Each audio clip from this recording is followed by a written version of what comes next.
Alors comment est-ce que nous allons vaincre les imitations de puissance des ténèbres? C'est par la plénitude de l'esprit et le feu de l'esprit. Le fruit de l'esprit dépend de la maturité du chrétien. Écrivez ça. Les dons spirituels, leur rôle, c'est le service. Alors que le fruit de l'esprit, c'est pas pour le service. C'est pour montrer au monde vers lequel Dieu nous a envoyés pour témoigner. Le fruit est là pour authentifier notre salut. L'évangile te donne la vie. Et la vie est régie par la symétrie. Numugire amababa ari symétrique.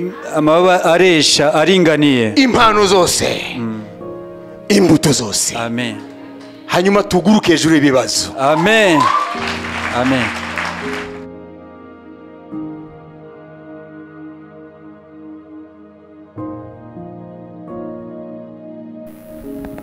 Reka bashireho umutwe w'isomo ry'uno munsi.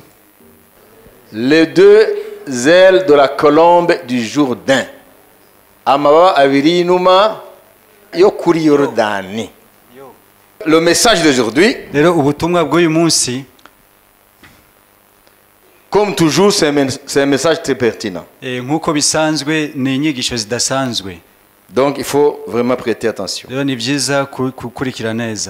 Donc nous allons parler de la colombe qui est descendue sur la tête de Jésus lorsqu'il a été baptisé dans le Jourdain.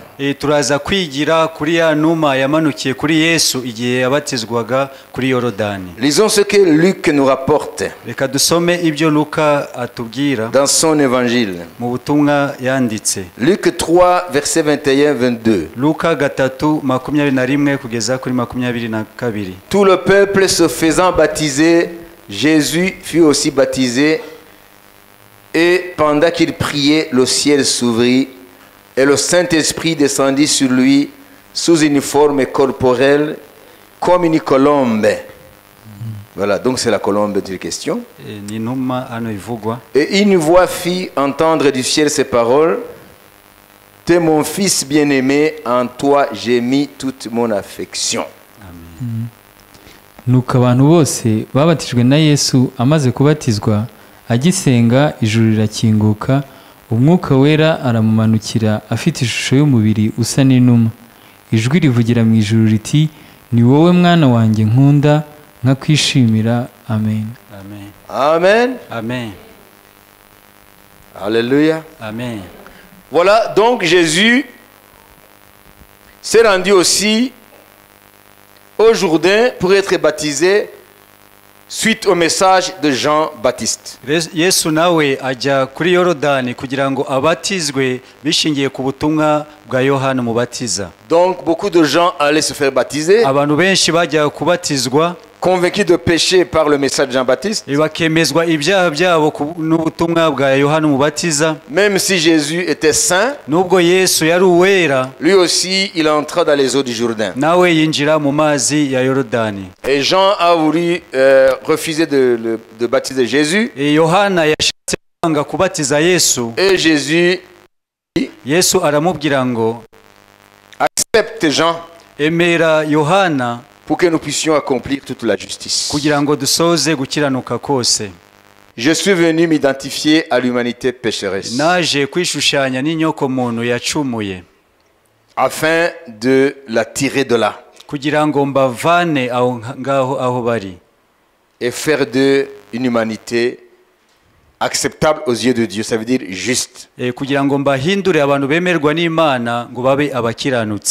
Voilà pourquoi Jésus est entré dans les eaux du Jourdain. niyo mpamvu yesu yinjiye mu mazi ya yorodani. Normalement, le baptême était destiné aux pécheurs. Ubusanzwe umubatizo wari ugenewe abanyabyaha. C'est le baptême de repentance. Ni umubatizo wo kwihana. Jésus n'avait pas besoin de repentance. Yesu ntabwo yari akeneye kwihana. Mais il est venu prendre notre humanité. Ariko yaje kugira ngo yishushanye n'unyokomuntu yose. Voilà pourquoi il est venu comme un simple homme. Niyo mpamvu yaje nk'umuntu wese usanzwe. Afin de participer à la nature humaine et dans ses limitations. Kugira ngo afatanye ase natwe muri byose no mu mbago zacu. Il a eu faim comme nous avons faim. Yarashonje nk'uko natwe dusonza. Il a eu soif. Yagize inyota. Ça veut dire, sur le plan humain, il a participé à toute la condition humaine, sauf la condition de péché. Ni ukuvuga ngo ku bijyanye n'ibireba abantu bose yabibayemo uretse gukora icyaha. Et voilà, lorsque Jean-Baptiste a fini de baptiser Jésus, Rero igihe Yohana umubatiza yamaraga kumubatiza, alors Luc nous dit, Luka aratubwira, nous venons de le lire, twamaze kuhasoma, il dit, aravuga ngo pendant qu'il priait Jésus, rero igihe Yesu dans les eaux du Jourdain, ari mu mazi ya Yorodani arasenga, et le ciel s'ouvrit, ijuru rirakinguka, et le Saint-Esprit descendit sur lui. Il y a quelque chose de très important ici. umwuka wera amanukira kuri we. Et Luc souligne quelque chose. Luka aca akarongo kuri iki, Sous une forme corporelle. mu ishusho y'umubiri usa n'inuma. Ce n'est pas une métaphore. Ntabwo ari ikigereranyo. Ils ont vu véritablement une colombe. Babonye neza neza inuma.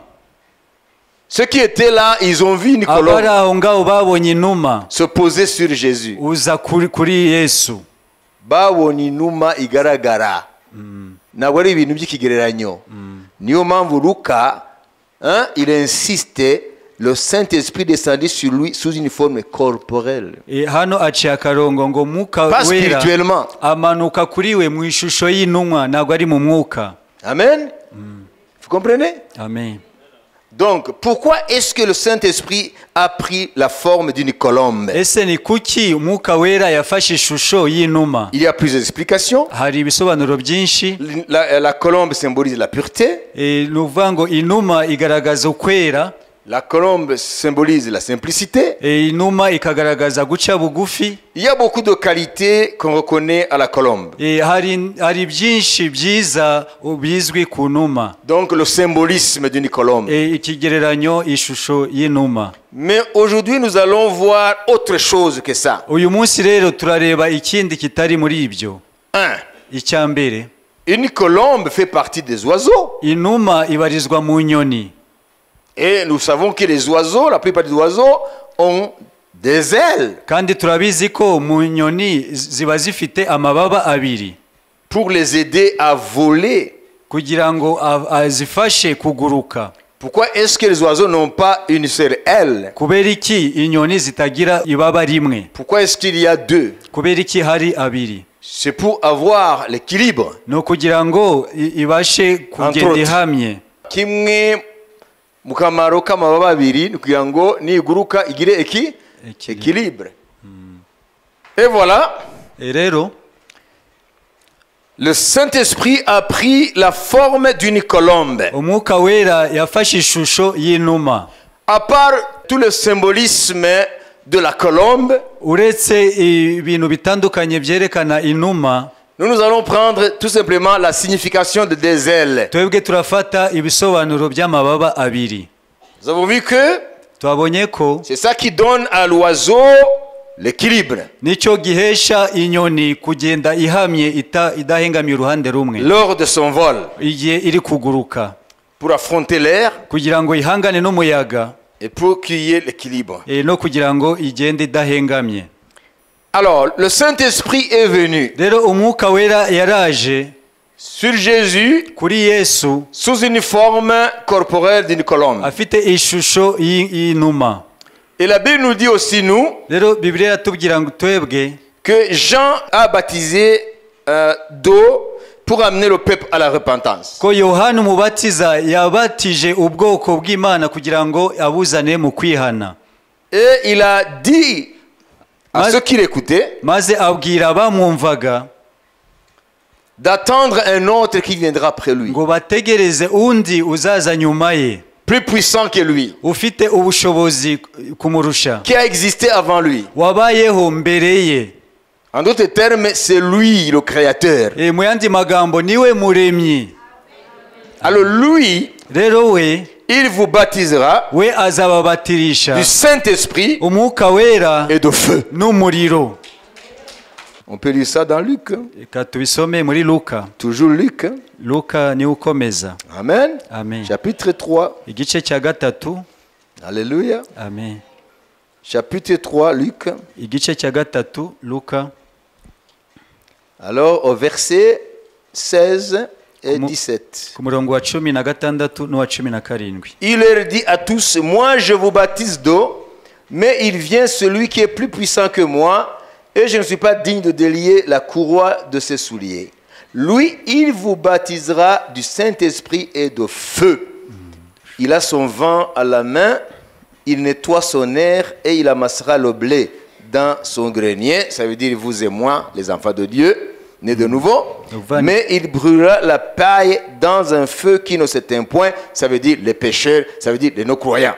Amen. nuko Yohana abasubiza bose ati ni koko njyeweho ndababatirisha amazi ariko hazaza undusha ubushobozi ndetse ntibinkwiriye ko napfundura udushumi tw'inkweto ze uwo ni we uzababatirisha umwuka wera n'umuriro intara ye iri mu kuboko kwe kandi azeza imbuga ye cyane amasaka ayahunike mu kigega cye naho umurama azawucanisha umuriro utazima. Amen. Amen. Hano yadusobanuriye yuko amasaka agereranwa n'abizera abizeye Yesu aribo bazasarurwa n'ubutumwa bwiza.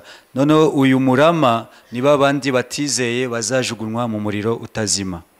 Voilà. Donc, rero Jésus Yesu va baptiser ceux qui croient, azabatiza abamwizera comme lui aussi a été baptisé dans le Jourdain, nkuko nawe yabatijwe mu mazi ya Yorodani d'eau et du Saint-Esprit. amazi n'umwuka wera. Jean a baptisé Jésus aussi d'eau, Yohana yabatije Yesu mu mazi comme il baptisait les autres. nkuko yabatizaga n'abandi. Quoique Jésus n'ait commis aucun péché, Nubwo Yesu nta cyaha na kimwe yakoze, il était juste, yari il était umukiranutsi, saint, yari uwera.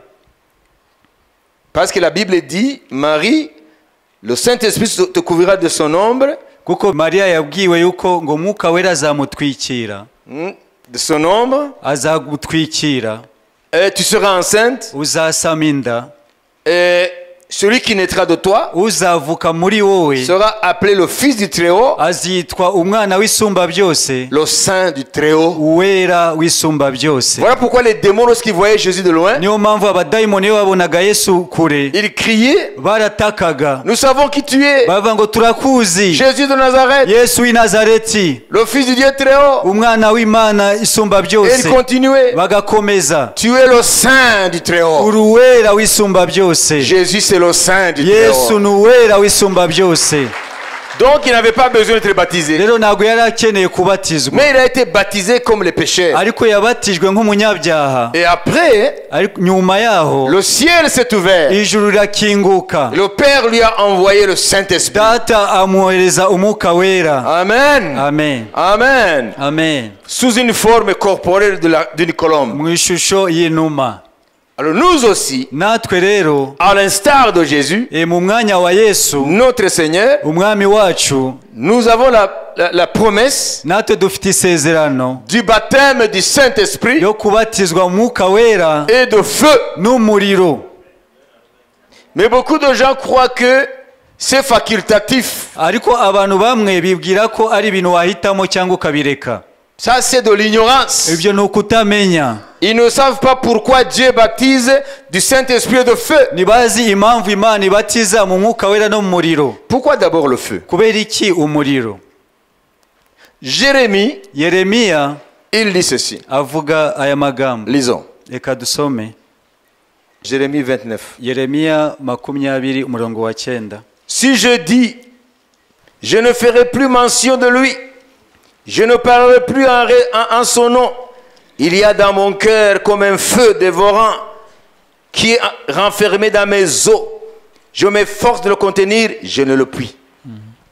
kandi iyo mvuze nti sinzamuvuga haba no guterurira mu izina rye mu mutima wanjye hamera nk'aho harimo umuriro ugurumana ukingiraniwe mu magufa yanjye simbashe kwiyumanganya ngo nyabike. Amen.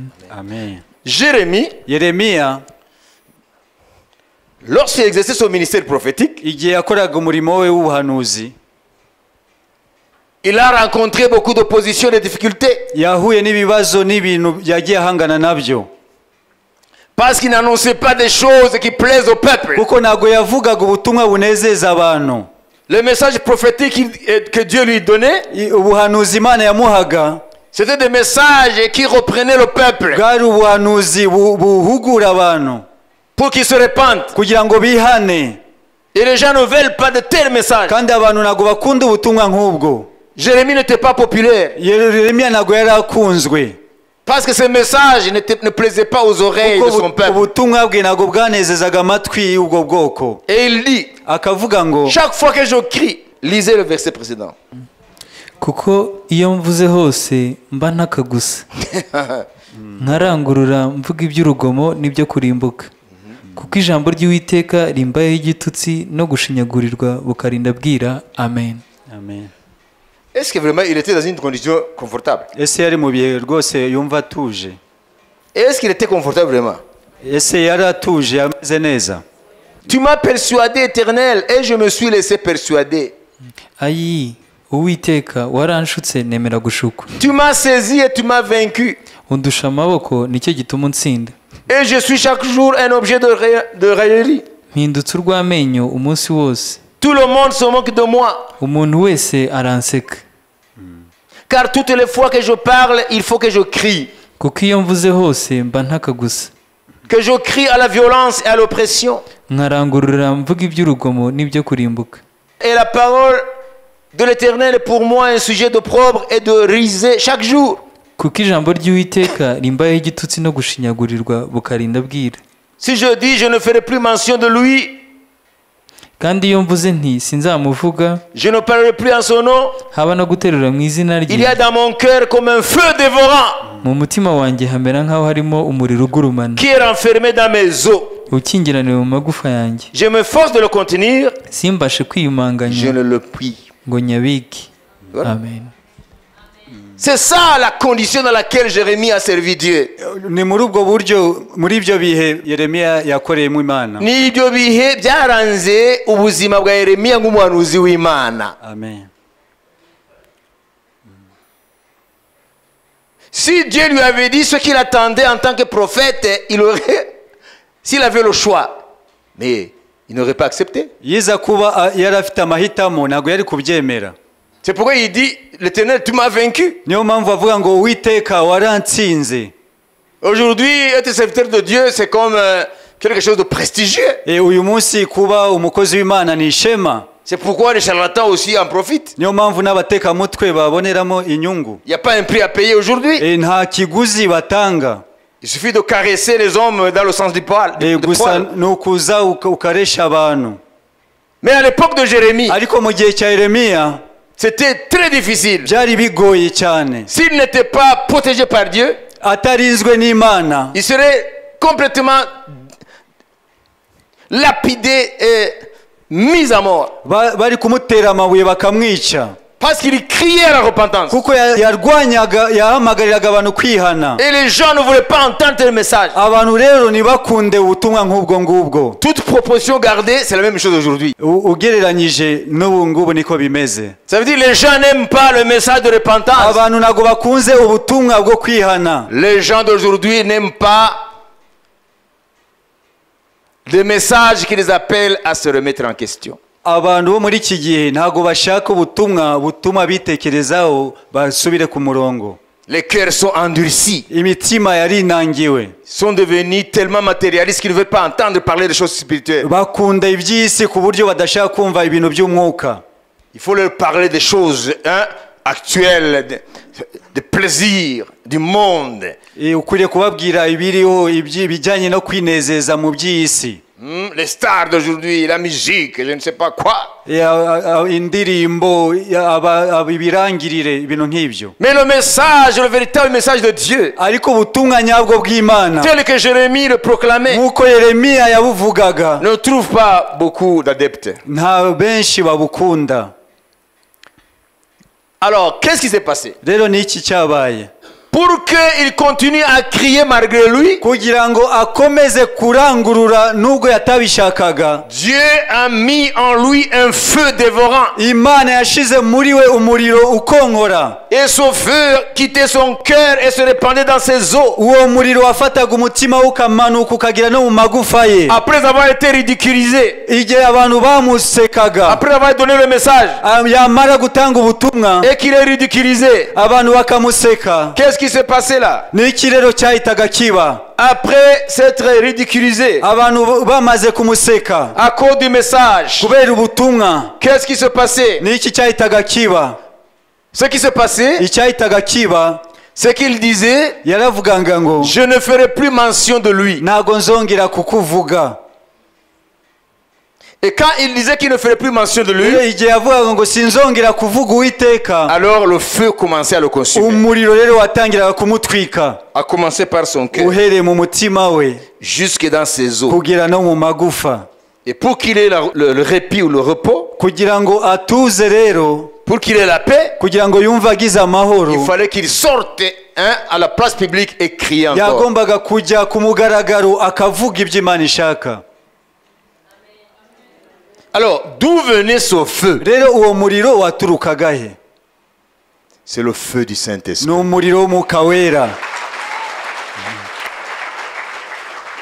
Pour ceux qui se demandent pourquoi est-ce que la Bible dit que nous serons baptisés du Saint-Esprit et de feu, kuri abo bibaza impamvu Bibiliya ivuga ngo tuzabatizwa mu Mwuka Wera no mu muriro, la réponse est donnée par Jérémie. igisubizo gitanzwe na Yeremiya. Le feu nous donne l'audace de témoigner. umuriro uduha ubushizi bw'amanga bwo guhamya. Amen. Le feu nous donne l'audace. umuriro uduha ubushizi bw'amanga. Nous sommes remplis de Saint-Esprit tuzuye Umwuka Wera et le feu de l'Esprit. n'umuriro w'Umwuka. Alors, nous ne savons pas comment ça nous prend. Nous nous trouvons en train de témoigner. rero ntabwo tumenye uburyo tufashwe tugatangira guhamya. Le feu est lié à l'audace de témoigner. umuriro ufatanye n'umuriro wo guhamya. Alors, posez-vous la question. tubibaze iki kibazo. Un chrétien qui n'a pas le feu, ese umukristo udafite umuriro, qu'est-ce qui lui arrive? ese ni biki bimubaho? Mais c'est le contraire de l'audace. ni ikinyuranyo cy'ubushizi bw'amanga. Qui est le contraire de l'audace? ikinyuranyo cy'ubushizi bw'amanga C'est quoi? ni ubwoba. La peur, ni ubwoba, l'indifférence kutita ku bintu, par rapport à ses responsabilités kutita ku nshingano zawe en tant que chrétien. nk'umukristo. Donc personne ne peut se soustraire du besoin d'avoir l'esprit et le feu. rero nta muntu wavuga ngo njyewe sinkeneye Umwuka Wera n'umuriro, À moins que tu sois un religieux. kereka uri umunyedini gusa. Où trouveras-tu l'audace? rero ubushizi bw'amanga uzabukurahe? Mais Jérémie l'a trouvé par le feu qui le dévorait. Yeremiya yarabubonye kubera umuriro wamukongoraga. Vous comprenez maintenant? mwumvishe rero Pourquoi Dieu dit impamvu Imana ivuga Jean a baptisé d'eau Yohana yabatishije amazi pour vous amener à la repentance. kugira ngo mwihane, Mais Jésus, ariko Yesu il vous baptisera azababatiza du Saint-Esprit mu Mwuka Wera et de feu. n'umuriro. Pourquoi les deux? kubera iki byombi? Hein? Parce que le feu est lié à l'audace de témoigner de Jésus. kubera ko umuriro ujyanye n'ubushizi bw'amanga bwo guhamiriza Yesu. Pourquoi? kubera iki? Parce que son monde est dominé par l'intimidation du diable. kuko iyi si iri munsi y'ubutware bw'iterabwoba bwa Satani. Satan terrorise les gens pour qu'ils ne parlent pas de Jésus. Satani atera abantu ubwoba kugira ngo badahamiriza Yesu. Satan joue le même rôle qu'il a fait jouer à Goliath. Satani akora wa murimo yakoze igihe cya Goliyati. Qu'est-ce que Goliath faisait? Goliyati yakoraga iki? Pour semer la trouille dans l'armée de l'Éternel, kugira ngo atere ubwoba ingabo za Isirayeli, jusqu'au roi Saül, kugera ku mwami Sawuli, qui était un vrai combattant. yari umurwanyi ukomeye. Goliath, par ses mots, Goliyati akoresheje amagambo ye, il lançait l'esprit d'intimidation. yarazanaga umwuka w'ubwoba muri Isirayeli. Et l'élite d'Israël allait se cacher. rero ingabo zikomeye za Isirayeli zikajya kwihisha. Alors Satan nous intimide Satani rero adutera ubwoba pour que nous ne parlions pas de Jésus. kugira ngo tutahamiriza Yesu. Alors comment est-ce que nous allons vaincre les intimidations des puissances des ténèbres? Rero ni gute tuzanesha iterabwoba ry'isi y'umwijima? C'est par la plénitude de l'esprit Ni ukubwo kuzura umwuka wera et le feu de l'esprit. n'umuriro w'umwuka wera. Tu as besoin de la plénitude de l'esprit Ukeneye kuzura umwuka wera si tu es né de nouveau, niba koko waravutse ubwa kabiri, si tu es chrétien, niba uri umukristo. et tu as aussi besoin du feu, Rero ukeneye n'umuriro, le feu de l'esprit, umuriro w'umwuka wera, pour être un témoin de Jésus. kugira ngo ube umuhamya wa Yesu, Confronter les intimidations de Satan. ubashe guhangana n'iterabwoba rya Satani. Souvent nous oublions qui est le maître de ce monde. Akenshi twibagirwa umutware w'iyi si. Le maître de ce monde s'appelle Satan. Umutware w'iyi si ni Satani, Ce n'est pas l'homme. ntabwo ari umuntu. Et l'ennemi de Satan s'appelle Jésus. Umwanzi wa Satani rero yitwa Yesu. Et comment être du côté de l'ennemi de Satan Rero ni gute waba mu ruhande rw'umwanzi wa Satani sans être intimidé par Satan? udakangwa na Satani? C'est pourquoi nous avons besoin du feu de l'esprit Niyo mpamvu dukeneye umuriro w'umwuka wera pour confronter le maître de ce kugira ngo monde, duhangane n'umutware w'isi, parler de son ennemi, tuvuge uwo mwanzi we, celui qui a écrasé sa tête. uwo nguwo wakandagiye umutwe we. Wamenaguye umutwe wa Satani. Amen. C'est Ni Jésus-Christ. Yesu Kristo. Alors écoutez bien, Rero munyumve neza, le Saint-Esprit est venu sous forme corporelle sur la tête de Jésus. umwuka wera yaje mu ishusho y'intumwa kuri Yesu. Nous avons dit que le Saint-Esprit a deux ailes Twavuze ko inuma ifite amababa abiri parce qu'elle fait partie de l'espèce d'oiseau. kuko nayo ibarirwa mu nyoni. Alors, la Bible nous dit, Bibiliya iratubwira ngo le Saint-Esprit dans l'Église umwuka wera mu itorero communique 9 dons, atanga impano 9. n'est-ce pas? Amen. Le Saint-Esprit dans l'Église Umwuka wera mu itorero ou dans la vie de chrétien cyangwa mu buzima bw'umukristo veut amener le chrétien à ce que sa vie puisse porter 9 fruits. ashaka ko mu buzima bw'umukristo yera imbuto 9. 9 dons, 9 fruits. Impano 9 n'imbuto 9. Pourquoi cette égalité? Kubera iki bingana? Pourquoi cette parité? Kubera iki uko guhuza? 1 Corinthiens 12, Abakorinto ba mbere gice cya 12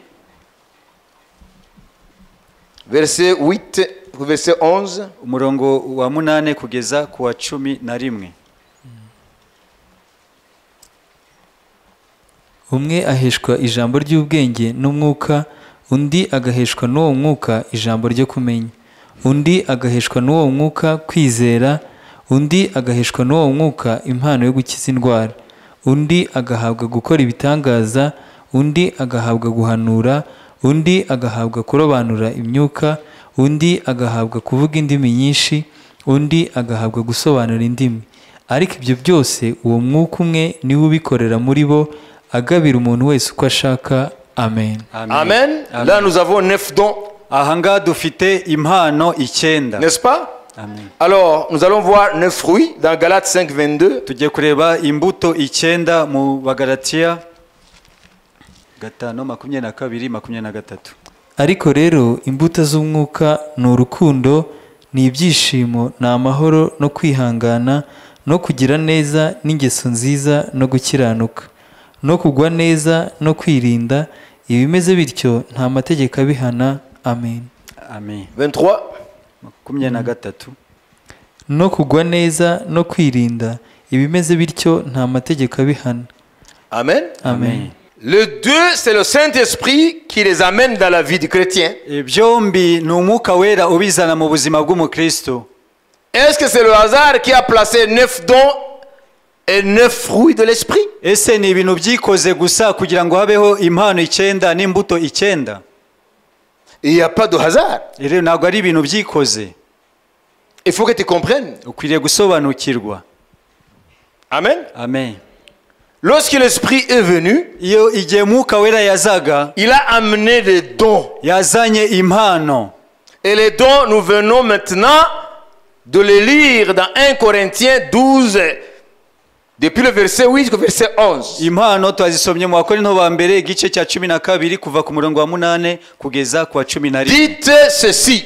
Subiramo gutya. Le Saint-Esprit veut voir dans l'église de Jésus Umwuka Wera akeneye kubona mu itorero rya Yesu la plénitude de ses dons. umwuzuro w'impano zayo. Umwuka Wera akeneye kubona mu itorero rye harimo impano zayo zuzuye. Combien de dons? Impano zingahe? 9. 9. Le Saint-Esprit veut voir dans l'église Umwuka Wera arashaka kubona mu itorero la plénitude de ses fruits. umwuzuro w'imbuto zayo. Le Saint-Esprit sous forme d'une colombe corporellement Umwuka Wera umeze nk'inuma a 2 ailes. afite amababa abiri. L'une symbolise les dons de l'Esprit. Ibaba rimwe rigaragaza impano z'umwuka. L'autre, elle symbolise le fruit de l'Esprit. Irindi baba rikagaragaza imbuto z'umwuka. Et nous avons dit kandi twavuze ko un oiseau avec une seule aile inyoni ifite ibaba rimwe aura des difficultés pour voler. izahura n'ibibazo kugira ngo iguruke. Pour que l'oiseau trouve son équilibre, kugira ngo inyoni itahenga mu ruhande rumwe, il faut que l'oiseau ait les 2 ailes. iba ikeneye amababa abiri.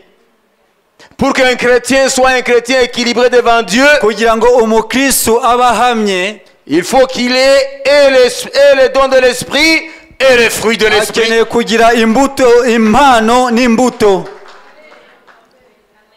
Amen. L'une ne va sans l'autre. Nta kimwe kigenda kitari kumwe n'ikindi. Il n'y a pas de Saint-Esprit avec une seule aile. Nta Mwuka Wera ufite ibaba rimwe. Comme il n'y a pas d'oiseau avec une seule aile. Nkuko hatabaho inyoni ifite ibaba rimwe. Beaucoup parlent de puissance de l'Esprit, de dons. Abantu benshi bavuga imbaraga z'Umwuka Wera, impano z'Umwuka Wera. Mais lorsque tu vois dans leur vie, ariko wabona mu buzima bwabo il n'y a pas de fruit de l'Esprit. nta mbuto z'Umwuka Wera. C'est comme un oiseau qui a été amputé d'une seule aile. ni nk'inyoni yaciwe ibaba rimwe. Donc pour avoir une vie chrétienne pleine, rero kugira ngo ugire ubuzima bw'ubukristo bwuzuye, il faut que les 2 ailes se manifestent dans ta vie. ayo mababa abiri akwiriye kugaragara mu buzima bwawe. Mais il y a quelque chose de très important. ariko hari ikintu cy'ingenzi cyane. Quelle est la différence entre les dons de l'Esprit et le fruit de l'Esprit? niyo tandukaniro hagati y'impano z'Umwuka n'imbuto z'Umwuka Wera? Les dons, comme le nom l'indique, ce ne sont que des dons.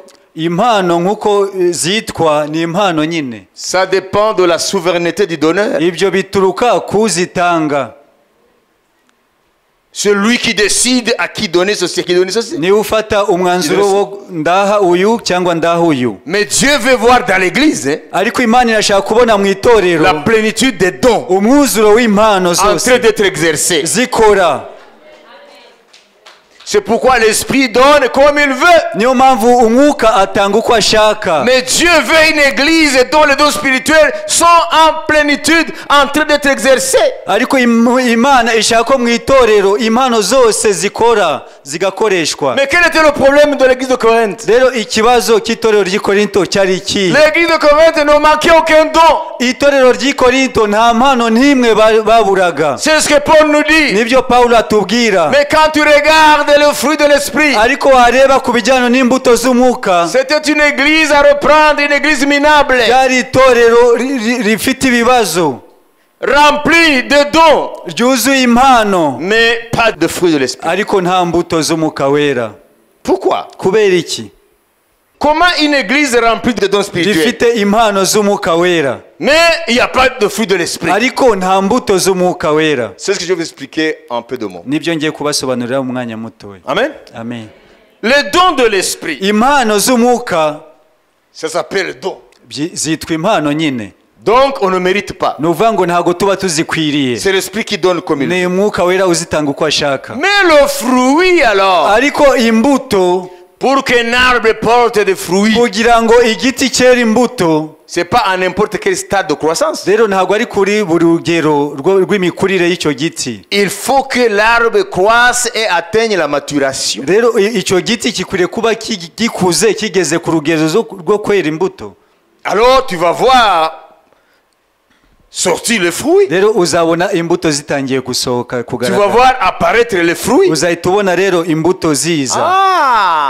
En guise de conclusion, rero icyo umuntu yavanamo, le fruit de l'esprit imbuto z'umwuka wera dépend de la maturité du chrétien. zijyana n'igikuriro mu gihagararo cy'umukristo. écrivez ça. ibyo mubyandike. Les dons sont donnés indépendamment de notre niveau spirituel. impano tuzihabwa bidashingiye ku mikurire yacu mu mwuka. C'est pourquoi on appelle don. niyo mpamvu zitwa impano. Mais le fruit ne vient pas n'importe comment, n'importe quand. ariko imbuto ntabwo ziza igihe icyo ari cyo cyose cyangwa mu buryo ubwo ari bwo bwose. Il faut qu'il y ait la croissance. hakeneye ko habaho gukura. Comment est-ce qu'on croit pour arriver à la maturité? rero ni gute umuntu akura kugira ngo ageze ku kigezo gishitse? C'est en aimant la parole de Dieu. ni mu gukunda ijambo C'est ry'Imana, en vivant la parole de Dieu. kubaho mu ijambo C'est ry'Imana, en étant proche du Seigneur. En étant proche du Seigneur. ni ukuba hafi y'umwami, C'est en étant dans la présence de ni Dieu. ukubaho mu kubaho k'umwami, C'est en pratiquant ni mu gushyira mu bikorwa la justice de Dieu. ibijyanye no gukiranuka kw'Imana. La maturité, c'est elle qui détermine le port de fruits d'un chrétien. imikurire niyo igaragaza imbuto umuntu yera nk'umukristo. Le fruit n'est pas un don de l'esprit. imbuto ntabwo ari impano y'umwuka. Le fruit dépend de ta maturité. imbuto zijyana n'imikurire yawe. Donc l'église de Corinthe était immature. rero itorero ry'i Korinto bari abana, bari impinja, Alors qu'ils avaient tous les dons kandi spirituels. bari bafite impano zose z'umwuka.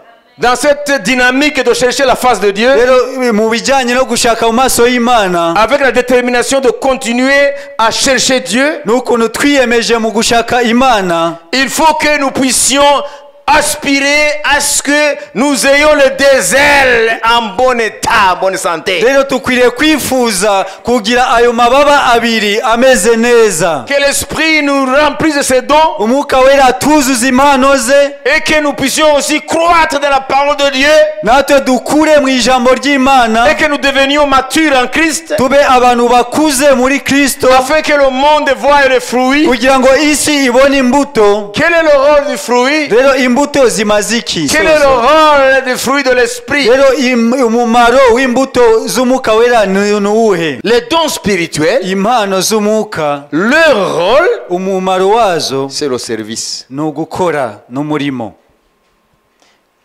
Nous recevons le don pour le service. twakira impano kugira ngo zikorere Imana. Impano zose twasomye ntizitubashije gukorera Imana. Imana. Comprenez? Amen. Les dons nous sont donnés pour le service impano twazihawe kugira ngo zikorere Imana dans le royaume de Dieu. mu bwami bw'Imana. Alors que le fruit de Rero l'esprit, imbuto z'umwuka wera c'est pas pour le service. ntabwo ari kugira ngo dukorere Imana, C'est pour montrer au monde ni ukugira ngo twereke isi vers lequel Dieu nous a envoyés pour témoigner. abo Imana yaduhamagariyemo kugira ngo tubahamirize. Le fruit est là pour authentifier notre salut. imbuto zirahari kugira ngo zigaragaze agakiza akariko. Le fruit, c'est un support de notre témoignage. imbuto ni zidufasha mu guhamya kwacu, Parce que le monde veut voir qu'est-ce que tu es qui n'est pas. Qu'est-ce que tu as qui n'a pas. isi irashaka kubona uba uri we batabona mu buzima bwabo, n'icyo ufite badafite. Et c'est le fruit qui est le message. rero imbuto nibwo butumwa.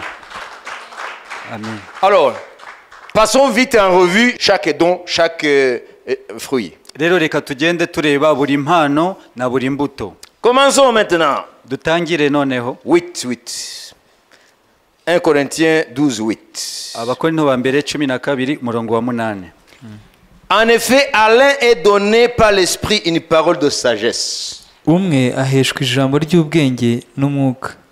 Parole de sagesse. ijambo ry'ubwenge. Nous avons besoin de ce don dukeneye iyi mpano pour que nous puissions avoir une approche de sagesse devant les différentes questions de la vie. kugira ngo tugire ubwenge bubasha kuduha ibisubizo mu bibazo duhura nabyo.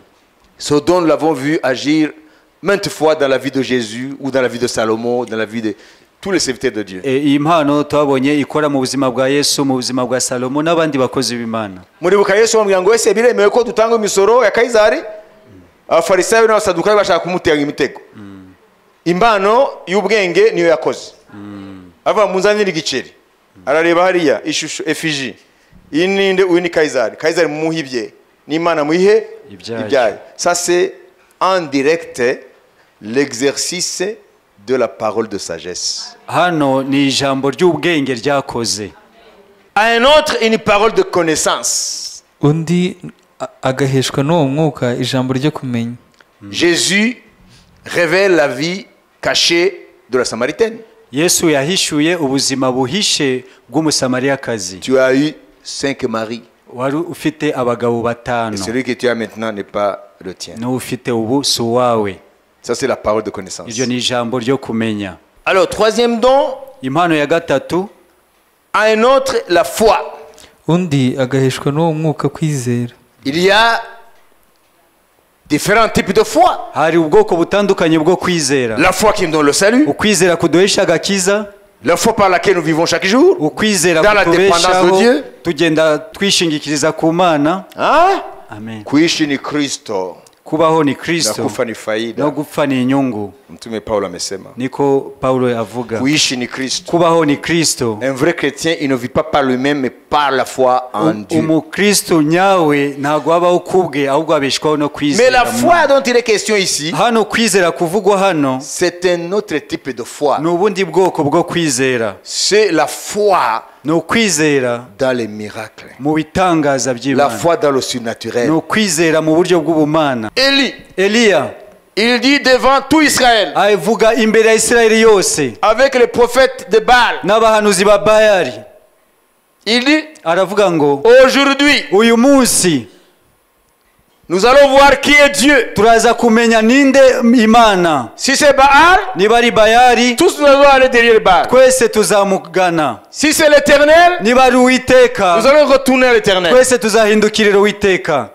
Alors, le Dieu qui va répondre par le feu, Imana iri busubirisha umuriro, toujours le feu. igihe cyose ni umuriro. Le Dieu qui va répondre par le feu, c'est celui qui sert le véritable Dieu. Imana iri busubirisha umuriro niyo Mana y'ukuri.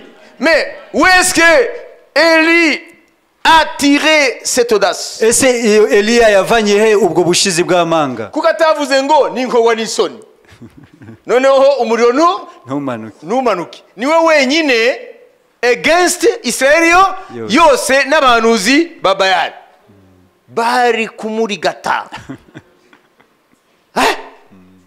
Mais où est-ce qu'il a tiré cette audace-là? Ese yakuye he ubwo bushizi bw'amanga? Ça veut dire en cet instant-là, Ni ukuvuga ngo muri uwo mwanya, dans cette circonstance, muri uwo mwanya le Saint-Esprit umwuka wera a planté le don de yahise foi. ashira impano yo kwizera muri we. Et après le miracle, Rero igitangaza kirangiye, Élie après le miracle. rero Eliya rero nyuma y'icyo C'est un gitangaza point très important. ni ingingo y'ingenzi. Après ce miracle, Nyuma y'icyo gitangaza, comment est-ce que nous voyons Élie? ese tubona Eliya gute?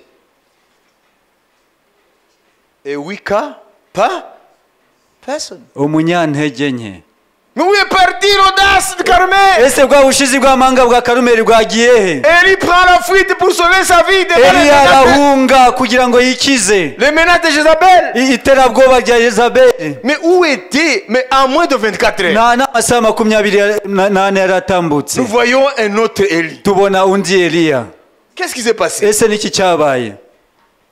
Écoutez, Mumve, le don de foi impano yo kwizera ne demeure pas en toi à tout moment. ntabwo iguma muri wowe igihe cyose. Il t'est donné Urayihabwa pour une œuvre donnée, kubera umurimo runaka, pour un acte spécifique. kubera igikorwa runaka. Et quand l'acte est déjà consommé, cya gikorwa iyo kirangiye, lorsque Dieu vient d'accomplir un miracle par toi à travers le don de foi, iyo Imana ishaka gukora igitangaza binyuze muri wowe, binyuze mu mpano yo kwizera, ce don est inactivé. iyo mpano ntabwo iba igikora.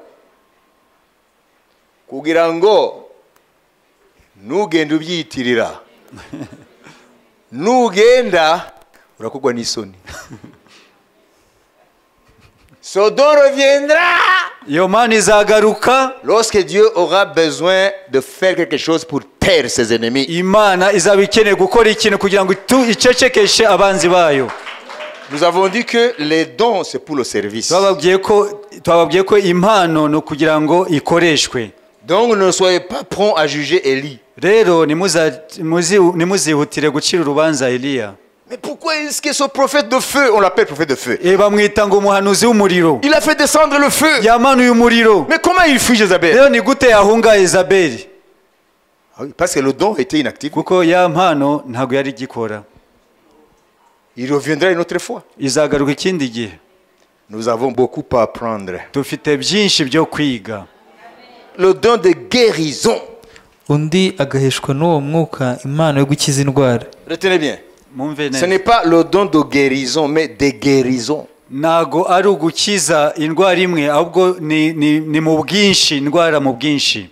Ça veut dire, lorsque le don de guérison agit, nuvango impano yo gukiza indwara iri gukora, Dieu guérit toutes sortes de maladies. Imana ikiza indwara mu bwoko butandukanye. Amen. Amen. Et puis nous avons le don d'opérer des miracles.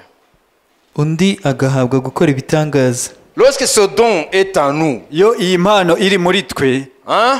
Amen. We are able to perform any miracle. tuba dufite ubushobozi bwo gukora igitangaza cyari cyo cyose. Mais. Ariko. Notre ennemi c'est le cerveau. Umwanzi wacu ni ubwonko bwacu. Tes yeux vont te dire mais ça c'est de la foutaise que tu veux faire là. Amaso yawe azakubwira ibyo ugiye gukora ni biki. Gaston Bachelard, le sociologue là, le philosophe, il a dit il faut apprendre à penser contre son cerveau. Yavuze ngo ukwiriye gutekereza bitandukanye n'ubwonko bwawe. Kwiga gutekereza binyuranye n'ubwonko bwawe.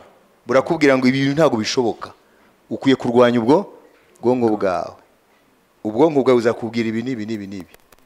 Hanyuma nimba ari le don des miracles là va être bloqué. Alors qu'il est là. Iyo mpano rero izabafungirwa mo kandi irahari. Vous avez compris? Il faut apprendre à penser contre son cerveau. Ukwiriye kwitoza gutekereza bitandukanye n'ubwonko bwawe. You have to learn ukwiriye kwiga to think against your mind. Gutekereza bitandukanye n'ubwonko bwawe. C'est un exercice qui n'est pas facile. Ni imyitozo itoroshe. Amen.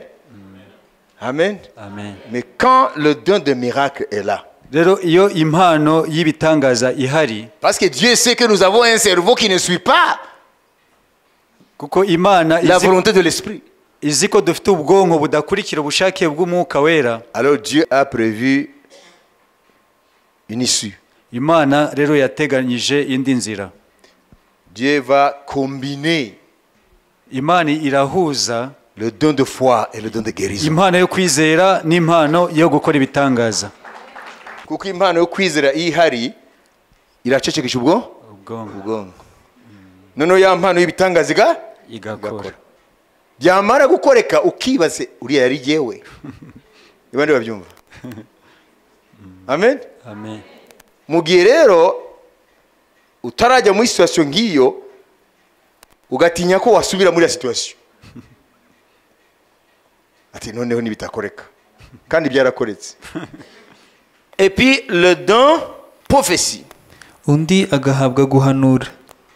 Ce n'est pas le ministère prophétique. Ntago ari umuhamagaro w'ubuhanuzi. Ça c'est différent. Ibyo biratandukanye. Ça c'est le don de prophétie. Ni impano yo guhanura. Amen. Amen. Et puis il faut savoir que dans le Nouveau Testament, rero kure kumenya ko mu Isezerano Rishya, La prophétie, ce n'est pas impérativement prédire l'avenir. ubuhanuzi ntago byanze bikunze bivuga ku bizaba ejo. Écoutez ce que Paul dit à propos du don de prophétie. Mwumve ibyo Pawulo avuga ku bijyanye n'impano yo guhanura. 1 Corinthiens chapitre 14. Nous sommes là. Abakorinto ba mbere igice cya 14. Alléluia. Amen. Le verset premier. Dusome ku murongo wa mbere. mushimikire urukundo kandi mwifuze impano z'umwuka, ariko cyane cyane mwifuze guhanura. Uvuga ururimi rutamenyekana si abantu abwira keretse Imana, kuko ari nta wumva, ahubwo mu mwuka avuga amayoberane. Ariko uhanura we abwira abantu ibyo kubungura n'ibyo kubahugura n'ibyo kubahumuriza. Uvuga ururimi rutamenyekana ariyungura. La prophétie a 3 rôles, à part le rôle qu'on lui reconnaît de prédire l'avenir. Ubuhanuzi bufite imimaro itatu uretse kuvuga ibizaba. Les gens, quand on dit prophétie, c'est annoncer l'avenir. C'est ce qu'ils croient. Ubuhanuzi bumva kuvuga ibizaba. La prophétie dans la nouvelle alliance, ubuhanuzi mu isezerano rishya principalement, mbere na mbere remplit 3 rôles. bufite impamvu eshatu. Ya mbere, celui qui prophétise au contraire parle aux hommes, les édifie. Ariko uhanura we abwira abantu ibyo kubungura. Donc la prophétie est là pour édifier, ubuhanuzi bwagenewe kugira ngo bwubake, les exhorter no kubahugura et les consoler. n'ibyo kubahumuriza. 3 rôles. ni impamvu n'eshatu. Amen. Amen. Dans le Nouveau Testament, mu isezerano rishya la prophétie est là pour édifier, ubuhanuzi bwatanze kugira ngo bwubake, bukomeze, exhorter et consoler. buhugure kandi buhumurize. Donc il faut élargir votre compréhension de la prophétie. Rero ni byiza kumva mu buryo bugari ibijyanye n'ubuhanuzi. Le rôle de la prophétie, principalement, intego y'ubuhanuzi mbere na mbere, à part prédire l'avenir, uretse kuvuga ibizaba, édifier, ni ukubaka itorero, exhorter, kurihugura consoler. no kuhumuriza. Piga makofi kwa Yesu. Komera umwami amashi.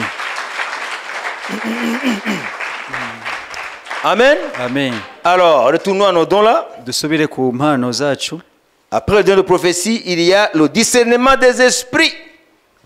Undi agahabwa kurobanura imyuka. Discernement des esprits. Kurobanura imyuka. Est-ce que c'est l'esprit de Dieu? Ese ni umwuka w'Imana Ou sont les esprits démoniaques? cyangwa ni imyuka y'abadayimoni Derrière ce que nous voyons. ibiri inyuma y'ibyo tubona? Vous avez compris? Mwasobanukiwe? Autre chose, Ikindi, la diversité des langues.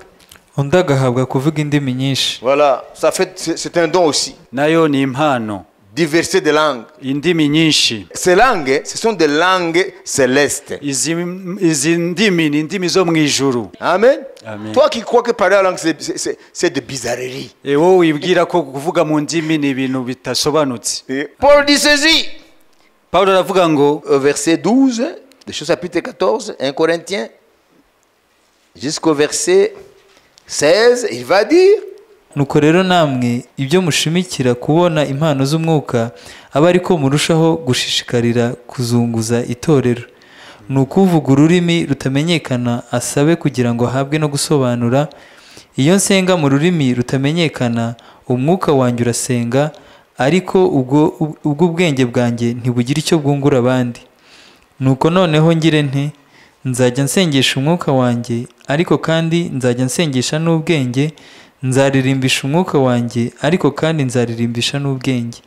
Utabikoze nawe ugashima Imana, wishimishe umwuka wawe wonyine.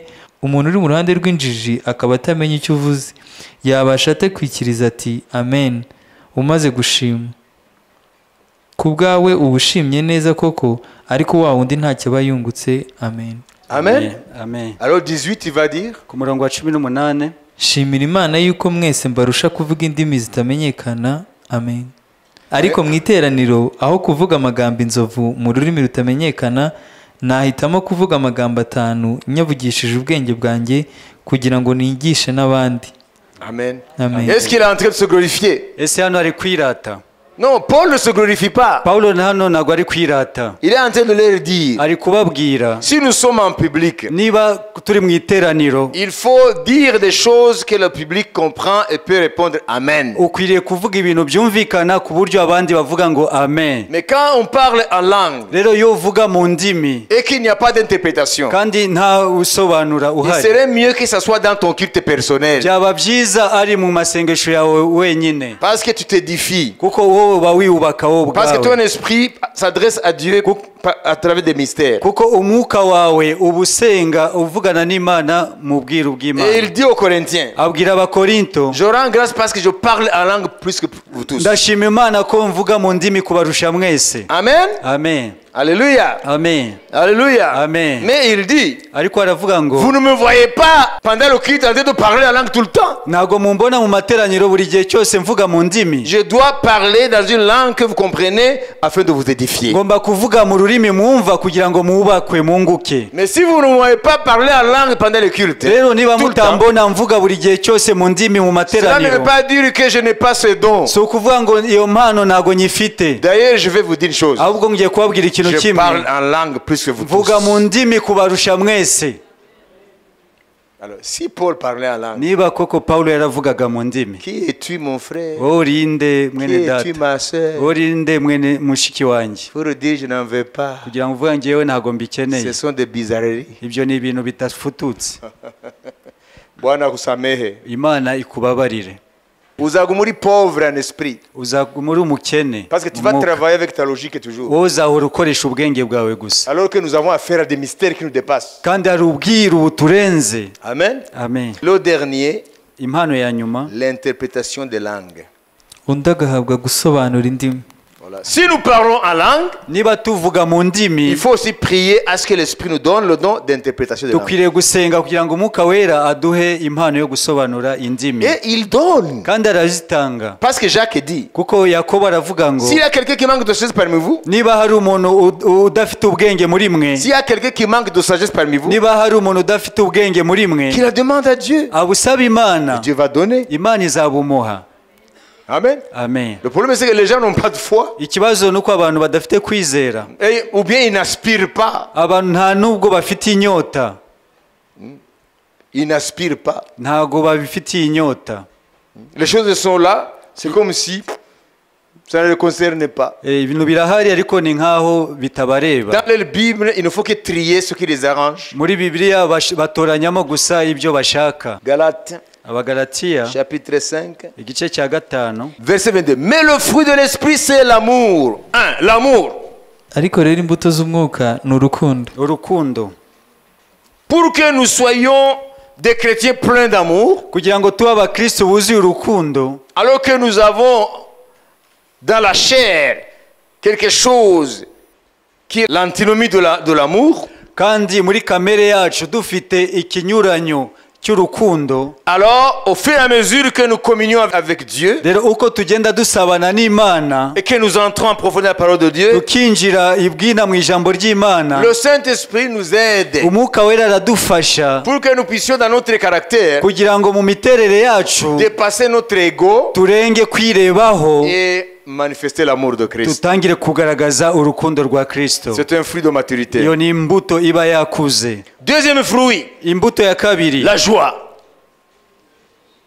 ibyishimo. La joie aussi, ça fait partie de la maturité. Ibyishimo nabyo C'est la joie dans l'esprit, ni ibyishimo mu mwuka, la joie dans le Seigneur. ibyishimo mu mwami. Pourquoi est-ce que Paul dit réjouissez-vous dans le Seigneur? Kuki Pawulo avuga ngo munezerwe mu mwami? Réjouissez-vous tous les jours. Munezerwe buri munsi. Celui qui n'est pas mature, Utarakura il ne peut pas comprendre cela. ntabwo ashobora kumva ibi. Il dit mais comment est-ce qu'on peut se réjouir chaque jour alors que tous les jours n'ont pas le même? Chaque jour a son lot de problèmes. None se wavuga gute ngo umuntu yishime buri munsi kandi buri munsi bufite ibibazo byawo?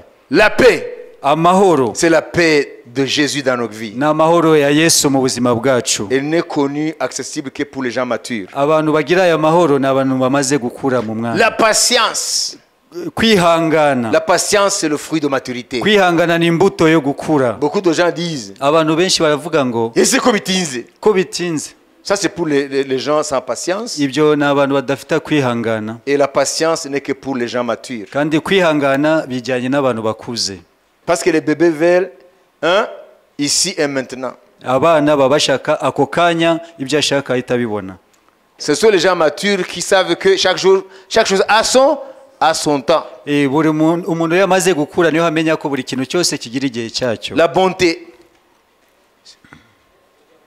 kugira neza, c'est aussi pour les matures. nabyo ni iby'abantu bakuze. La bénignité, ingeso nziza c'est pour les gens matures. ni abantu bakuze. La fidélité, kuba umwizerwa c'est pour les gens ni matures. iby'abantu bakuze. La douceur, Kugwa neza c'est pour les gens ni matures. iby'abantu bamaze gukura, C'est pas pour les bébés. ntabwo ari iby'impinja.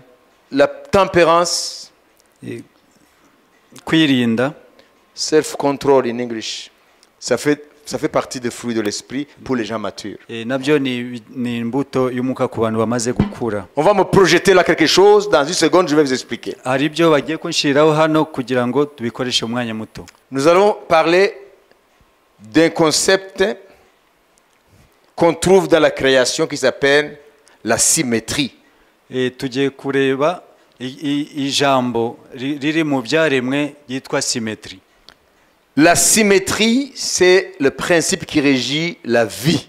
Symétrie ni ihame riyobora Il y a ubuzima. Niki? Papillon. Ikinyugunyugu. Est-ce que vous remarquez quelque chose? Ese hari ikintu mubona? Comment Dieu a créé le papillon? Ni gute Imana yaremye Regardez ikinyugunyugu? les ailes. Qu'est-ce qu'il y a dans les ailes? Murebe mu mababa yayo harimo iki? Qu'est-ce qu'il y a? Harimo iki? Il y a sur des dessins, n'est-ce pas? Harimo ibishushanyo. Est-ce que la main qui a dessiné, je dis la main du Créateur, hein, le papillon vivant, est-ce que la forme de l'aile là, de l'aile gauche, c'est la même forme que l'aile droite? Ese imiterere y'ibaba ry'iburyo n'iry'ibumoso bimeze kimwe? Est-ce que les dessins qui sont à l'intérieur sont les mêmes? Amashusho arimo namwe. Ça veut dire que dans la nature, Rero mu byo Imana yaremye, dans tout ce qui a la vie, byose bifite ubuzima, à partir des molécules qui nous composent dans nos cellules, uhereye mu bitugize mu miterere yacu, il y a la symétrie. harimo icyitwa symétrie. Symétrie, ça veut dire quoi? Symétrie bishatse kuvuga iki? Ce sont des choses Ni ibintu bibiri qui ont la parité. bingana. Ça veut dire l'aile droite de la colombe, Ibaba ry'ibumoso ry'iburyo ry'inuma c'est la même chose que l'aile gauche. riteye neza nk'uko iry'ibumoso riteye. Donc c'est l'équilibre. Ni uvuga ngo birahamye biraringaniye. Dans la vie biologique de tout ce qui a la vie, Ibintu byose bifite ubuzima muri ibi byaremwe, les scientifiques ont remarqué la symétrie. abascientifique basanze ko harimo icyo cyitwa symétrie. La symétrie fait partie du secret de la vie. C'est ce que les scientifiques nous disent. Va symétrie igize mu bintu byose byaremwe. Kata umutwe kabiri. Uru ruhande rusa na ruriya. Yego. Ça c'est la symétrie. Ibyo nibyo byitwa symétrie. Mwabyumvise? Amen. Fata umucungwe wa nuze comment on appelle l'orange là. Hey. Alors, sectionne en deux. Ucemo ibice bibiri. Regarde l'orange à l'intérieur. Urebe imbere muri orange. Les formes sont les mêmes. Ibirimo imiterere Ça commence dans l'ADN. bihera mu birimo imbere. Dieu a mis la symétrie dans l'ADN. Imana yabishizemo muri ADN yabyo. Ça doit se déployer selon ce que Dieu a planifié et Dieu a mis la symétrie pour plusieurs raisons. Je ne vais pas y entrer parce que nous pouvons tarder, n'est-ce pas? Mais il y a le secret de la symétrie dans ce qui a la vie. Rero mu mikurire bigenda byose bingana biresha niko Imana yabikoze mu bintu byose bifite En ubuzima. toi, Muri wowe il y a une symétrie. harimo iyo cyo kitwa Dans les arbres, mu biti il y a une symétrie. harimo symétrie. Partout, dans tout ce qui a la vie, il y a la symétrie. Ibintu byose bifite ubuzima bifite symétrie. Alors, qu'est-ce que ça nous enseigne aujourd'hui? None se biratwigisha iki uyu munsi? Ça nous enseigne que dans une vie chrétienne réussie, Bitwigisha yuko mu buzima bw'umukristo koko buhamye il faut qu'il y ait une symétrie. hakwiriye kubamo symétrie. Les dons d'une part Impano mu ruhande rumwe et les fruits de l'esprit d'autre part. n'imbuto z'umwuka wera mu rundi ruhande. Quel est le contraire de la symétrie? Ese ikinyuranyo cya symétrie ni C'est ikihe? asymétrie. ni icyitwa asimetri. Beaucoup de chrétiens sont des chrétiens asymétriques. Abakristu benshi ntago baringaniye. Nimwibaze iyo numa ibaba rimwe rigera hari akandi kagera hano byagenda gute? Byayigora kuguruka. Abakristu benshi sont des chrétiens asymétriques. N'abakristu bari asymetrique. Niba atari baba rimwe afite by'Imano sibyo? Aka kandi kagera hano. None umukristo yewe mu byo gumuka sana kamubona agira gute? Agira gute? Aho hengamye no gutera umugere ugahita ugwa hariya. Hanyuma ukava mu gakiza. Dieu a prévu que parce que la vie chrétienne c'est une vie dans le vrai sens du terme. Ça veut dire nous ne recevons pas une doctrine, nous ne recevons pas des règles, nous ne recevons pas toute une tradition, nous recevons la vie de Dieu. Imana ishaka ko umukristo agira ubuzima kuko ntago twakira idini cyangwa imyigishirize ahubwo twakira ubuzima. C'est ça la différence entre la religion et le salut. Niryo tandukaniro hagati y'idini n'agakiza. La religion c'est une série de rites. Kuko idini ni migenzo n'imihango. Du rituel. Ni migenzo n'imihango. Mais le salut en Jésus, ariko agakiza muri Yesu, c'est la vie. Ni ubuzima. L'évangile te donne la vie. Ubutumwa bwiza buguha ubuzima. Et la vie est régie par la symétrie. Kandi ubuzima bugira symétrie. Numugire amababa ari symétrique. Amababa aresha aringaniye. Impano zose. Imbuto zose. Amen. Hanyuma tuguruke hejuru y'ibibazo. Amen. Amen. Refusez d'être un chrétien asymétrique. Dis à ton voisin ou ta voisine, refuse d'être un chrétien asymétrique. Gira mugenzi wawe ngo ukwire kwanga ubuzima butaringaniye. Refuse une vie chrétienne asymétrique. Wange ubuzima bw'agakiza butaringaniye. Le papillon là sont les dons spirituels, là c'est le fruit de l'esprit. Hano ni impano z'umwuka, hariya ni imbuto z'umwuka. Et la ligne rouge là. Rero uwo murongo ugabanyije hagati utukura. Vous voyez là-bas? Amen. Amen. Ça c'est la ligne de symétrie. Uwo rero niwo murongo uringaniza hagati no hagati. Ibyahariya bingana n'ibyaha. Amen. Impano ni 9 n'imbuto ni 9. Ukwiye gusenga Imana muri iki cyumweru twinjiyemo kugira ngo nube umukristo ahengamiye mu ruhande rumwe. Ukwiye kugira impano z'umwuka wera kandi ugakura mu mwami ukagira n'imbuto z'umwuka wera mu mubare ushitse ungana 9 égale 9. Ça s'appelle l'égalité. Amen. No kungana kuringanira. Ça veut dire la symétrie. Nuvango no kubagira ubuzima buringaniye. Alors toi qui es venu aujourd'hui, wowe rero waje uyu munsi, cet enseignement, izi nyigisho, c'est un enseignement qui est très riche. Ni inyigisho zifite ubutunzi bwinshi. À celui qui sait apprécier kuri wowe wese ushima la valeur des choses de Dieu, agaha agaciro iby'Imana, Dieu vous a donné quelque chose de très précieux. Imana yabahaye ibintu by'igiciro. À partir d'aujourd'hui, uhereye umunsi, tu sais maintenant umaze kumenya noneho comment orienter tes prières, uburyo ukwiriye kuyobora amasengesho yawe, pour que tu sois un chrétien équilibré. Kugira ngo ube umukristo koko uringaniye. J'utilise le terme un chrétien symétrique. Niryo jambo ube umukristo uri symétrique. Chrétien équilibré égale chrétien qui a de la symétrie. Umukristo uringaniye ni umukristo ufite symétrie. Parce que la vie est régie par la symétrie. Kuko ubuzima buyoborwa n'iryo hame rya symétrie. Ne sois pas un chrétien asymétrique. Nukwiriye kuba umukristo uhengamye. Le a là, le préfixe annule la symétrie. Iryo jambo asymétrie nuvari barikuyeho kuba uri ku murongo.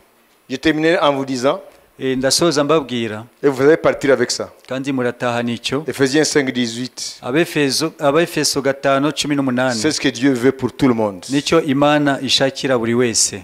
Kandi ntimugasinde inzoga zirimo ubukubaganyi, ahubwo mwuzure umwuka. Amen. Amen. Soyez remplis du Saint-Esprit. Mwuzure umwuka wera. Soyez remplis du Saint-Esprit. Mwuzure umwuka wera. C'est quelle forme qui est utilisée? Ese ni irihe jambo ryakoreshejwe? En grammaire, ça s'appelle comment? L'impératif. Nuvango ni ijambo ni itegeko. Ça veut dire Dieu oblige. Imana iradutegetse. Exige. Irategetse. À l'église. Tegetse itorero ryayo. À ceux qui sont dans l'église. Abari mu itorero. De ne pas chercher l'ivresse dans d'autres choses, l'alcool, la drogue, etc. Le batakwiriye sexe. gushaka gusinda inzoga ibiyobyabwenge cyangwa imibonano mpuzabitsina. Il y a toutes sortes d'ivresses. Hari ibintu bisindisha abantu bitandukanye, Mais d'être rempli du Saint-Esprit. ahubwo mwuzure umwuka wera. Amen. Amen.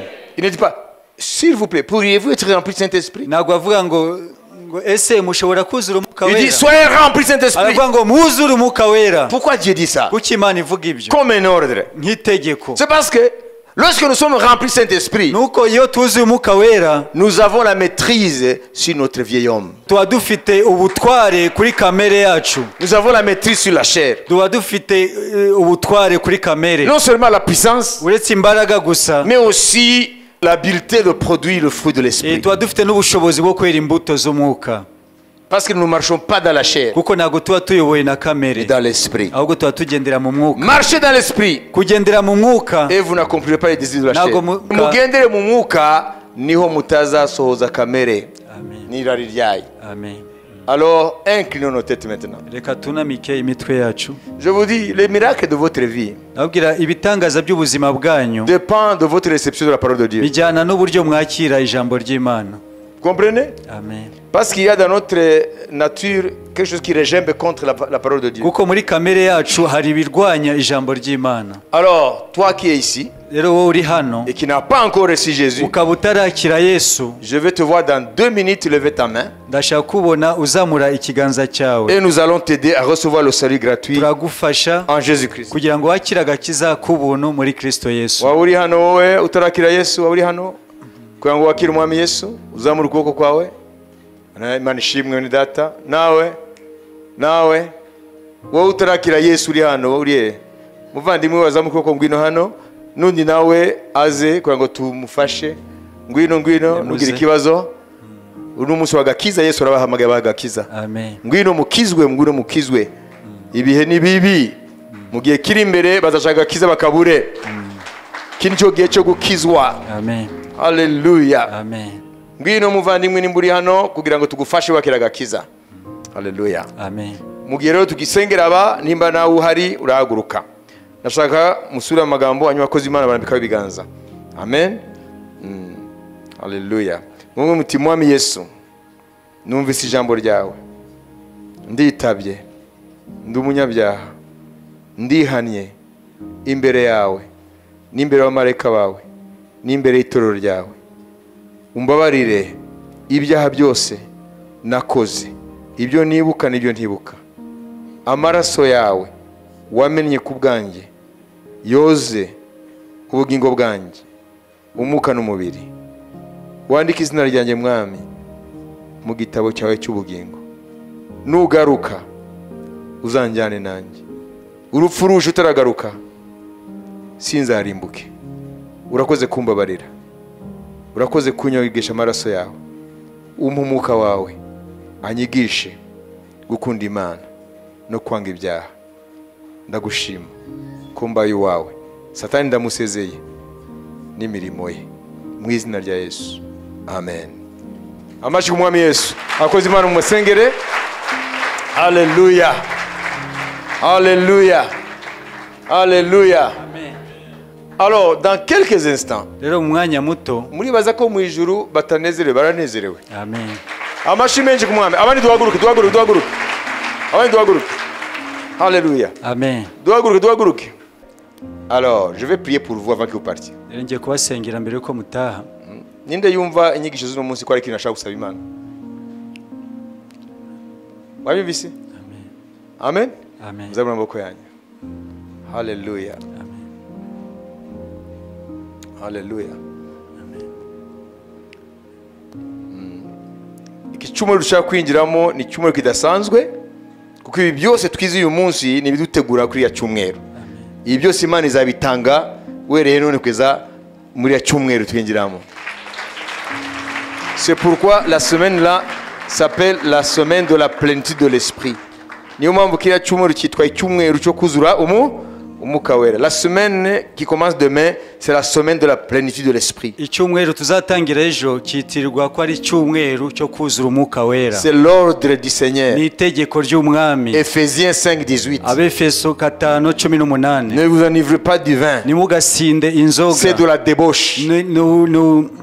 Mais soyez remplis de Saint-Esprit. ahubwo mwuzure umwuka wera. Alléluia. Amen. Lève tes mains, je vais prier. Zamura ibiganza byawe byo gusenga.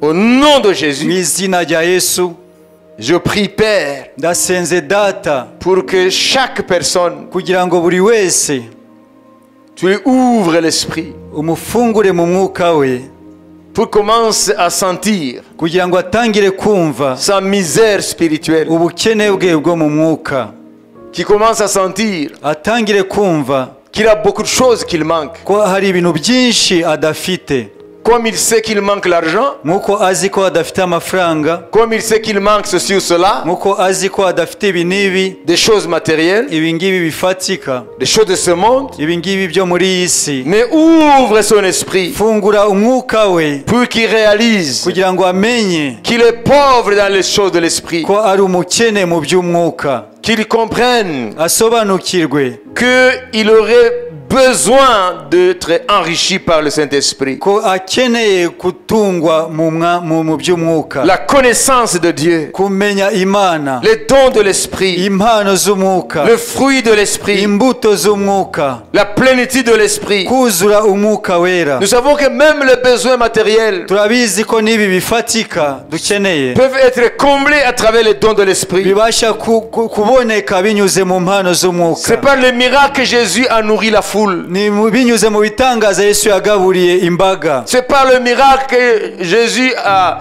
donné à Pierre d'aller pêcher, de trouver l'argent pour l'impôt. Binyuze mu bitangaza niho Petero yarobye kugira ngo batange umusoro.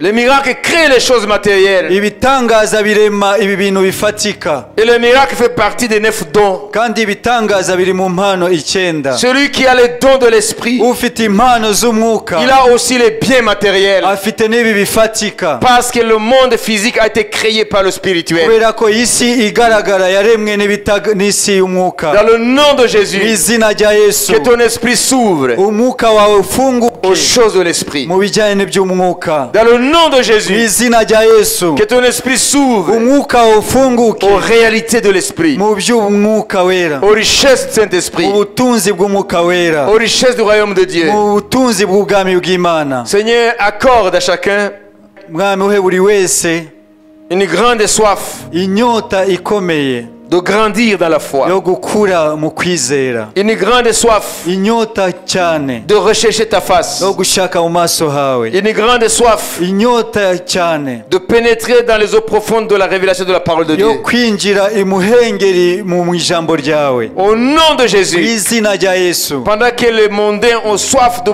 plus de soif des choses mondaines, uko ab'isi bafite inyota y'iby'isi, donne à ton église uhe itorero ryawe d'avoir une grande soif inyota ikomeye de ta présence, yo kubaho kwawe, une grande soif inyota de ikomeye ta connaissance, yo kukumenya, une grande soif inyota de ikomeye rechercher le royaume de Dieu yo gushaka ubwami et sa bw'Imana justice no gukiranuka avant kwawe toute chose. mbere ya byose. Au nom de Mu Jésus, izina rya que Yesu, ton esprit s'ouvre umwuka wawe aux ufunguke réalités de l'esprit mu by'umwuka et qu'à partir de maintenant, uhereye nonaha il n'y ait aucun blocage. nta kintu na kimwe kizahagarika. Que à partir de maintenant, Uhereye nonaha qu'il n'y ait aucun blocage ntihagire ikintu na kimwe gihagarika à l'action de l'Esprit de Dieu, umwuka w'Imana, à l'action de l'Esprit de Dieu umurimo w'umwuka w'Imana dans ta vie. mu buzima bwawe. Au nom de Mu Jésus. izina rya Yesu, Et que maintenant, uhereye nonaha tu ne sois plus le même. ntube ukiri wa wundi, Tu ne sois plus la même. ntuze gukomeza kuba wa Que tu wundi, sois transformé. uhindurwe Comme tu as faim et soif nk'uko ufite inyota n'inzara, de la nourriture, de la boisson. ibyo kurya n'ibyo kunywa, Que tu commences à avoir soif utangire kugira inyota et faim n'inzara du Dieu vivant. imana nzima Au nom de mu Jésus. izina rya yesu Et que tu ne te reposes pas ntuzatuze sans avoir parlé à Dieu. utavuganye n'imana Que tu ne te reposes pas ntuzatuze sans avoir lu et médité la parole de Dieu. udasomye ngo utekereze ku ijambo ry'imana Que tu ne te reposes pas ntuzatuze sans avoir témoigné de ton salut. udahamirize umwami Au wawe nom de mu Jésus. izina rya yesu Saint-Esprit, mwuka wera saisis chaque personne. fata buri wese Transforme-la muhindure en une nouvelle personne. aba umuntu mushya Au nom de mu Jésus. izina rya yesu Maintenant nonaha et à jamais. n'iteka ryose Une nouvelle créature. ube ikiremwa gisha En Jésus-Christ. muri kristo yesu Amen. amen amen amen amen amen amen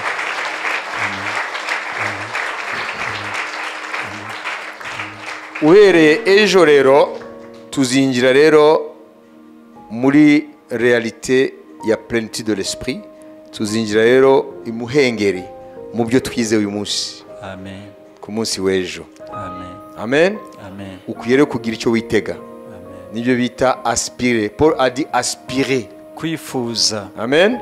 amen Si tu n'aspires pas aux choses de Dieu, tu seras pauvre dans les choses de Dieu. ndabashimiye mwese Et toutes. mwese Et je vais maintenant vous donner la bénédiction. rero ngiye kubaha umugisha Parce que nous avons toute une semaine pour exercer le ministère. dufite icyumweru cyose cyo gusengerwa Amen. amen À partir de demain, uhereye ejo nous aurons le temps de libérer l'esprit, tuzagira umwanya wo kurekura umwuka pour que wera l'esprit soit libre, kugira ngo umwuka wera agire umudendezo pas de guérison, akiza indwara des paroles de connaissance, ijambo ryo des kumenya prophéties, n'ubuhanuzi prier pour la plénitude de l'esprit, gusengera kuzura umwuka wera baptême de l'esprit, umubatizo w'umwuka wera baptême de feu. umubatizo w'umuriro Nous allons vivre des choses extraordinaires. tuzaba mu bintu bikomeye cyane Ça va être une semaine extraordinaire. tuzaba icyumweru kidasanzwe Alors, je vais vous donner la bénédiction. ngiye kubaha umugisha Ibindi tubicumbikire ejo, sibyo? amen Hein? Vivement demain, n'est-ce pas? amen Muzaba amaboko yanyu. Ubuntu bw'umwami wacu Yesu Kristo, urukundo rw'Imana no gusabana n'umwuka wera bijyana twese. Amen. Shalom shalom. Muzatangirane icyumweru n'inyota y'Imana nzima.